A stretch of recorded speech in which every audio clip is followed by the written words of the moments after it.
We certainly wouldn't let stores sell edible rat poison for human beings.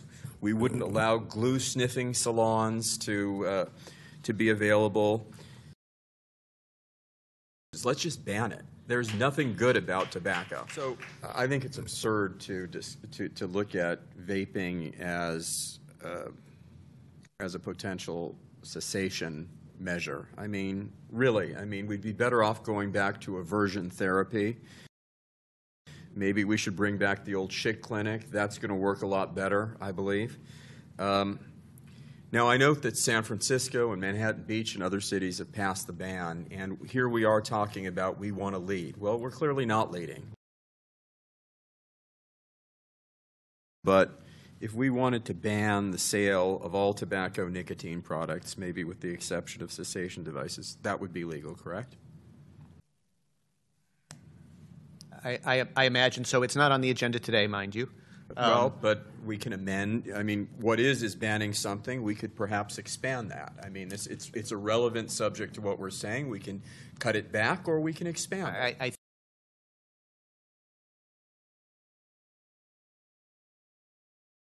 When tobacco companies would go on television and say that not only was cigarette smoking not healthy, it was healthy for you. And now I hear the same thing that, well, it helps in cessation, it helps this, that, and the other, and I just don't believe it. I didn't believe it when I was a youngster, and I don't believe it now. In fact, if this ordinance were presented as one to ban the entire habit of smoking, I'd probably support that too.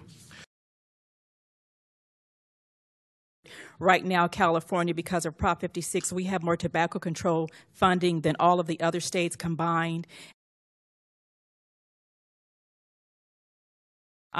We're moving this party down here to Southern California.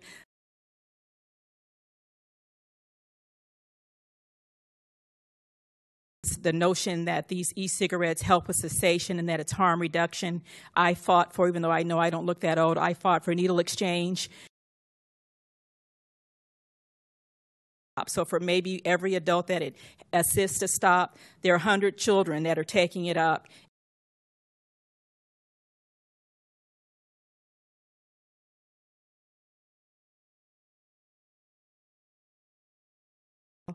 Tobacco control is a street fight. It's a local fight. The higher up you go, the less chance you have to actually affect change.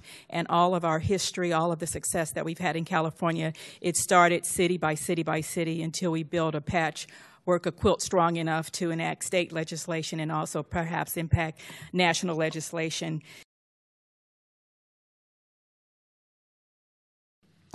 High school students who take up flavored tobacco products develop a defiant attitude, which enables them to consume flavored tobacco products on school campus. They develop a lazy, unenthused mentality when it comes to schoolwork, causing their grades and education to suffer.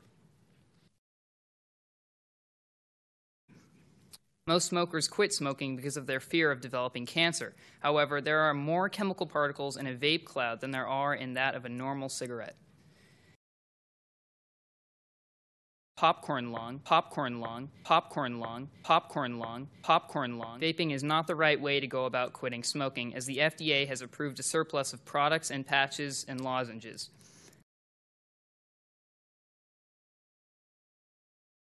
Since it is a relatively new product that reached popularity in 2005. We're also looking at City of San Francisco, who in June passed also an ordinance of flavor ban most recently, and who currently is not putting into effect this enforcement.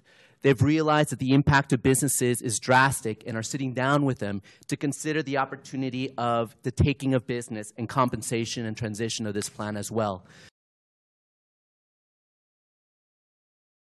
But what I wanted to take an opportunity to do was clarify a couple issues that were raised by Mr. Rojas. So I wanted to let you know that I mean, as recently as yesterday, I spoke to the inspectors in San Francisco. They will not be amending the ordinance.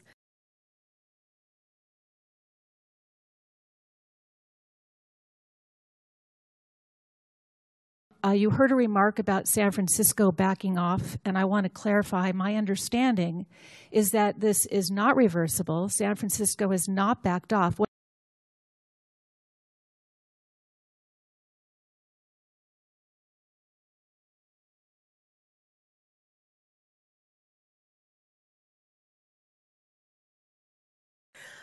I was actually approached by one of my colleagues at San Francisco, Dr. Stan Glantz.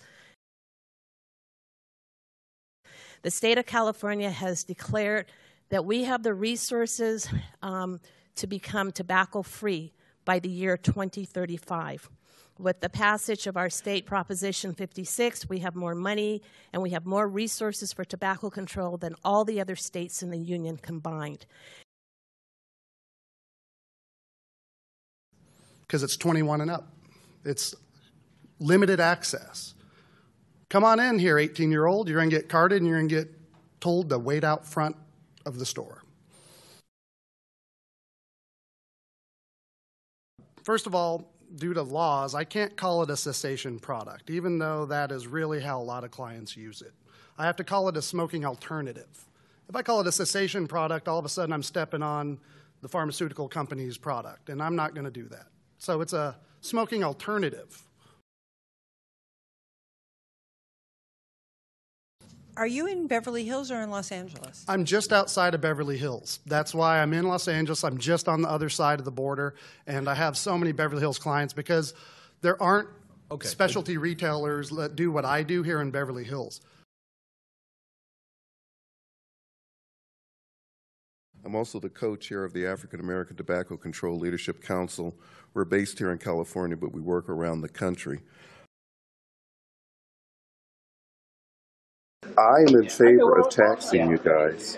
I wish I could tax it as much as tobacco, but I'm willing to compromise to do it less. But it needs to be taxed. Most of the research that we do at the University of California comes from taxes. Okay, we have spent a third of our budget over the last 2 years on e-cigarette research, which is a good thing. I'm in favor of it, but we have no revenue coming in from it. That's not our problem. No. But as a scientist at the University of California, that is my problem. It is your problem. Okay, that may not be your problem. That's fine. So we would establish what your problem is.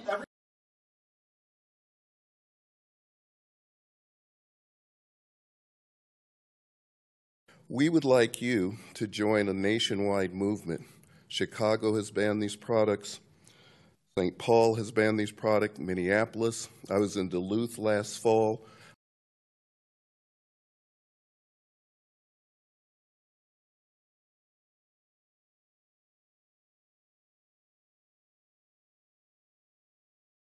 Aldehydes are flavorings, and most flavorings are FDA approved. The problem is they're approved for eating, ingestion. They're not approved for inhalation.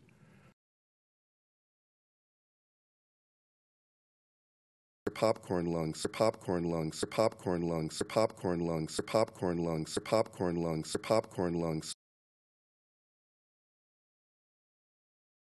Propylene glycol, the main ingredient, that when you see the fog in e-cigarettes, that's propylene glycol. That's FDA approved, but it's not approved for inhalation.